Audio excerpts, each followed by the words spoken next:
అగ్నిపర్వతం.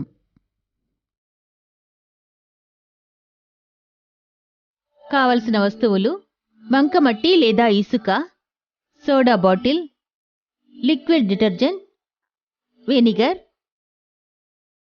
ఎరుపు రంగు, వేడి నీరు, వంట సోడా.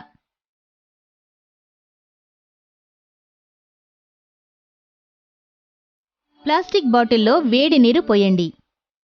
జాగ్రత్తగా పోయాలి. నీరు బాగా వేడిగా ఉంటే చేతులు కాల్తాయి.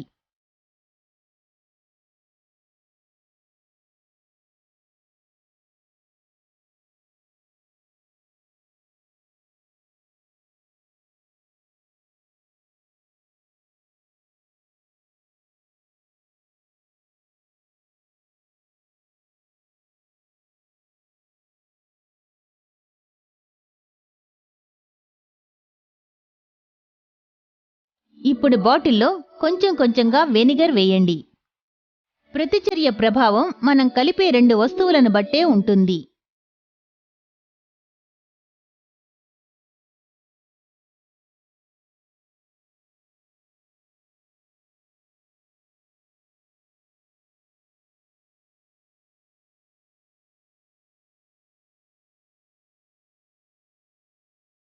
లావా రంగు రావడం కోసం మనం వంటలో ఉపయోగించే ఎరుపు లేదా ఆరెంజ్ రంగు ద్రవాన్ని వేయొచ్చు. కొన్ని చుక్కలు చాలు. నేను అంత చెప్పలేదు. కొన్ని చుక్కలు చాలు. సరే, పర్వాలేదు. అది చూడ్డానికి బావుంటుంది. బాటిల్ని సరిగ్గా కదిలించండి. ఇక లిక్విడ్ డిటర్జెంట్ని బాటిల్లో పోయండి. దీన్ని ఉపయోగించడానికి అమ్మని పర్మిషన్ అడగండి. లేదంటే అమ్మ అగ్నిపర్వతంలా మండిపడతారు.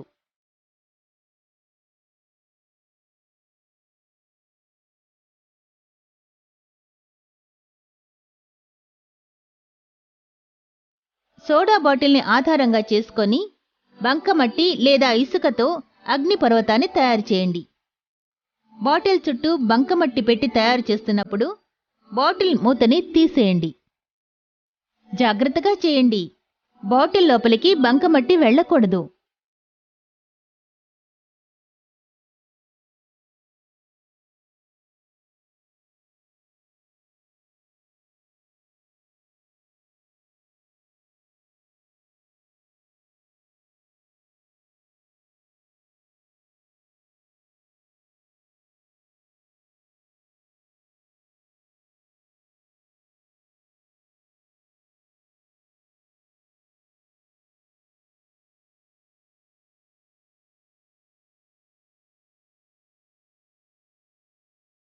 మీరు సైన్స్ ఎగ్జిబిషన్ కోసమో లేక ఏదైనా పోటీ కోసమో ఇది చేస్తున్నప్పుడు పర్వతాన్ని జాగ్రత్తగా చేయాలి.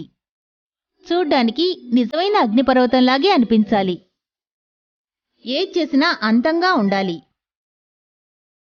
మీరు నీళ్లు చల్లి పర్వతంలాగా తయారు చేయొచ్చు.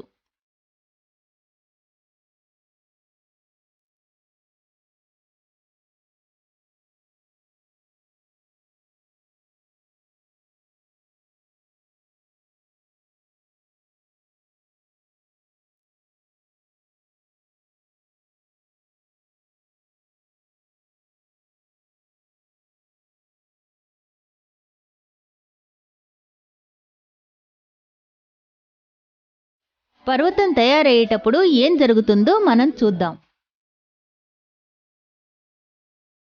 వంట సోడా వెనిగర్తో కలిసినప్పుడు కార్బన్ డయాక్సైడ్ ఉత్పత్తి అవుతుంది. కార్బన్ డయాక్సైడ్ వల్ల ఏర్పడే ఒత్తిడి లావాని, అంటే సోపు నీటిని అగ్నిపర్వతం నుంచి బయటికొచ్చేలా చేస్తుంది.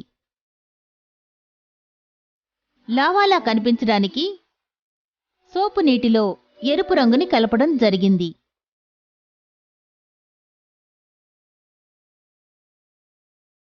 ఇదిగో అగ్నిపర్వతం తయారవుతోంది.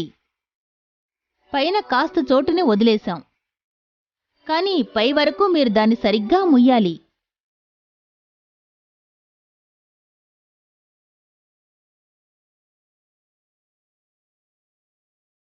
వంట సోడా ఎక్కడా? ఇదిగో వచ్చేసింది. మనం బాటిల్లో వంట సోడాని వేద్దాం.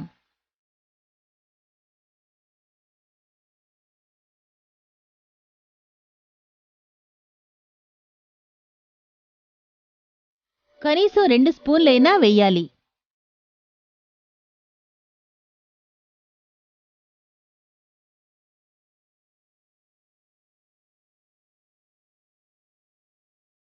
ఇదిగో అగ్నిపర్వతంలోంచి లావా బయటికొస్తోంది.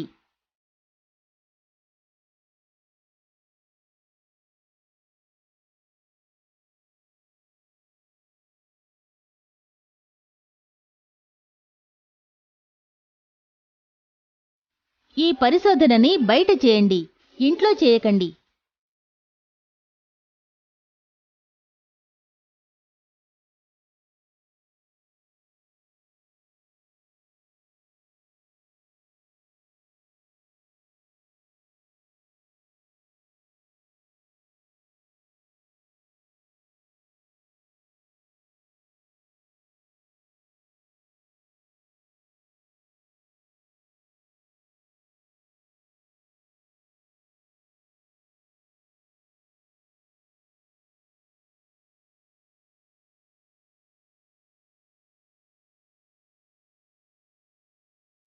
కారణం, వంట సోడా వెనిగర్ కలిసి కార్బన్ డయాక్సైడ్ని ఉత్పత్తి చేస్తాయి. ఈ వాయువు రంగు కలుపబడిన సోపు నీటిని వేగంగా బయటకు నెడుతుంది. కాసేపు బాటిల్ని మూసి ఉంచి తర్వాత తెరిచారంటే లావా ఒక ఫౌంటైన్లా పైకి పొంగుకొస్తుంది.